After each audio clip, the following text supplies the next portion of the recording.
آپ دیکھ رہے ہیں سیرت النبی انٹرنیشنل فورم، قسط نمبر 157، جسد اطہر صلی اللہ علیہ وآلہ وسلم کی جمال آرائیاں، حصہ سوم۔ آگے بڑھنے سے قبل سیرت انٹرنیشنل فورم کے چینل کو سبسکرائب کر لیجئے اور بیل کے بٹن کو دبا دیجئے تاکہ آپ کو آنے والی ہماری ہر نئی ویڈیو کی بر وقت اطلاع مل سکے۔ ام معبد سفر ہجرت درپیش ہے۔ حضور اکرم صلی اللہ علیہ وآلہ وسلم مکے سے سکونت تر کر کے یثرب کے بخت خفتہ کو جگانے کے لیے اور اس غیر معروف بستی کو شہرت و بقائے دوام بخشنے کے لیے صحرائی علاقے کو عبور کر رہے ہیں۔ حضرت ابو بکر صدیق رضی اللہ تعالیٰ عنہ اور آپ صلی اللہ علیہ وسلم کے غلام حضرت عامر بن فہیرہ کو ہم رکابی کا شرف حاصل ہے۔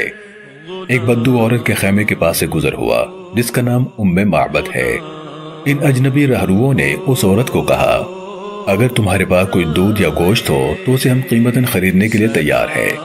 ام معبد نے کہا، اگر میرے پاس کھانے کی کوئی چیز ہوتی تو میں بسط مسرت تمہاری میزبانی کی سعادت حاصل کرتی۔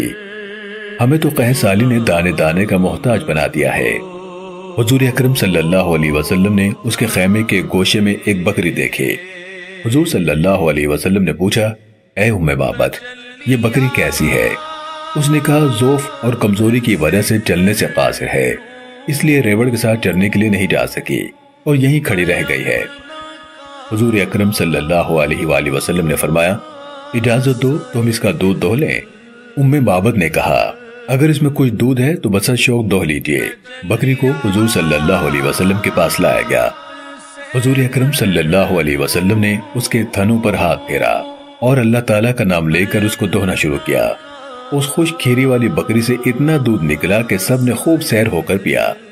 حضور صلی اللہ علیہ وسلم نے دوبارہ اسے دوہا تو ام معبد کے گھر کے سارے برتن لبالب بھر گئے۔ جب اس کا خاوند دن بھر کے کام کاج سے فارغ ہو کر شام کو واپس آیا تو خیمے میں ہر برتن دودھ سے بھرا ہوا دیکھ کر حیران و ششدر رہ گیا۔ پوچھنے لگا، اے ام معبد، یہ دودھ کی نہر کہاں سے نکلی؟ گھر میں تو کوئی شیردار جانور نہ تھا۔ ام معبد نے کہا، نہیں بخدا نہیں، لیکن ایک بابرکت ہستی یہاں سے گزری ہے، یہ سب اس کا فیضان ہے۔ پھر اس نے سارا واقعہ اپنے خاوند کو کہہ سنایا۔ خاوند نے کہا، اس بابرکت ہستی کا حلیہ بیان کرو۔ اللہ کی قسم، مجھے تو یہ وہی شخص معلوم ہوتا ہے جس کی تلاش و تعاقب میں قریش 400 اپنے گھوڑے سر پر دوڑا رہے ہیں۔ اس وقت ام معبد نے اس پیکر نورانی صلی اللہ علیہ وآلہ وسلم کی جو دلکش تصویر کشی کی، آپ بھی ملاحظہ فرمائیے اور لطف اٹھائیے۔ ام معبد کہنے لگے، میں نے ایک ایسا مرد دیکھا جس کا حسن نمایاں تھا، جس کی ساخت بہت خوبصورت اور چہرہ ملیح تھا۔ نہ رنگت کی زیادہ سفیدی اس کو معیوب بنا رہی تھی اور نہ گردن اور سر کا پتلا ہونا اس میں نقص پیدا کر رہا تھا۔ بہت حسین، بہت خوبرو، آنکھیں سیاہ اور بڑی تھیں، پلکیں لمبے تھے، اس کی آواز گونجدار تھی، سیاہ چشم، سرمگی، دونوں ابرو باریک اور ملے ہوئے، گردن چمکدار تھی، ریش مبارک گھنی تھی۔ جب وہ خاموش ہوتے تو پر وقار ہوتے، جب گفتگو فرماتے تو چہرہ پر نور اور بارونق ہوتا۔ شیریں گفتار، گفتگو واضح ہوتی، نہ بے فائدہ ہوتی، نہ بیہودہ۔ گفتگو گویا موتیوں کی لڑی ہے جس سے موتی جھڑ رہے ہوتے۔ دور سے دیکھنے پر سب سے زیادہ باروب اور جمیل نظر آتے اور قریب سے سب سے زیادہ شیریں اور حسین دکھائی دیتے۔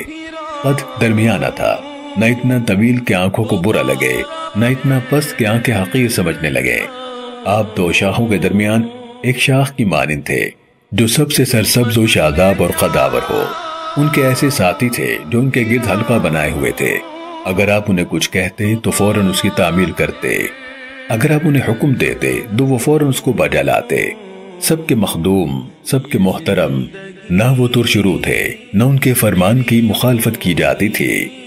نبی کریم صلی اللہ علیہ وآلہ وسلم کے خداداد حسن و جمال کے بارے میں 2 4 یا 10 20 کی یہ رائے نہ تھی، بلکہ ہر وہ شخص جس کو قدرت نے ذوق سلیم کی نعمت سے نوازا ہوتا، وہ حسن مصطفی صلی اللہ علیہ وآلہ وسلم کی دلربائیوں سے اسی طرح مسحور ہو جایا کرتا اور ہر ایک کی زبان سے بے ساختہ یہی نکلتا، تبارک اللہ احسن الخالقین۔ سر مبارک سے لے کر قدم نازک تک جہاں بھی نگاہ پڑتی ہے، ہر عضو کا بانگ پن یہی کہتا ہے کہ صرف مجھے ہی دیکھتے رہو اور صرف میری ہی رعنائیوں میں کھوئے رہو۔ اس مرقع دلبری اور زیبائی کو جو دیکھتا سو جان سے اس پہ قربان ہونے لگتا۔ دوست، دشمن، اپنے اور بیگانے میں کوئی امتیاز باقی نہ رہتا۔ جسمانی خوبصورتی کے علاوہ قلبی طہارت، روحانی پاکیزگی کے باعث رخ انور صلی اللہ علیہ وآلہ وسلم پر انوار و تجلیات کی ہمہ وقت بارش برستی رہتی تھی۔ اس نورانی سے متاثر ہو کر ام معبد کی زبان سے بے ساختہ نکلا تھا، جبین سعادت چمک رہی ہے، چہرہ نور سے دمک رہا ہے، بائیں ہمہ نہ غرور ہے اور نہ نخوت۔ جمال مصطفی صلی اللہ علیہ وآلہ وسلم وہ پیکر حسن تھا جس میں کمال کشش کے ساتھ ہیبت و وقار کی حسین آمیزش تھی۔ نہ فرط جلال سے آنکھیں اٹھ سکتی تھیں، نہ کشش جمال کے باعث دل کو یارائے صبر و قرار تھا۔ اسے دیکھ کر کہنا پڑتا تھا تبارک اللہ احسن الخالقین۔ محترم سامعین و ناظرین کرام، قرآن مجید فرقان حمید میں اللہ رب العالمین ارشاد فرماتا ہے ما كان محمد ابا احد من رجالکم ولكن رسول اللہ وخاتم النبیین وكان اللہ بكل شيء علیما۔ محمد صلی اللہ علیہ وسلم تمہارے مردوں میں سے کسی کے باپ نہیں ہے، لیکن وہ اللہ کے رسول ہیں اور سب انبیاء کے آخر میں یعنی سلسلہ نبوت کو ختم کرنے والے ہیں، اور اللہ ہر چیز کا خوب علم رکھنے والا ہے۔ سیرت انٹرنیشنل فورم کی پوری ٹیم اور تمام مسلمان عقیدہ ختم نبوت پر دل و جان سے ایمان رکھتے ہیں۔ سیرت النبی صلی اللہ علیہ وآلہ وسلم کی عکس دیکھنے کا شکریہ، اسے دوسروں تک پہنچا کر صدقہ جاریہ کا حصہ بنیے۔ کسی بھی قسم کی غلطی کے لیے ہم معذرت خواہ ہیں اور معتبر دلیل کی بنیاد پر اپنی اصلاح کے لیے شکر گزار ہوں گے اور آپ کی پرخلوص دعاؤں کے طلبگار ہیں۔ جزاکم اللہ خیرا کثیرا۔ آگے کیا ہوا یہ جاننے کے لیے دیکھتے رہیے سیرت النبی انٹرنیشنل فورم۔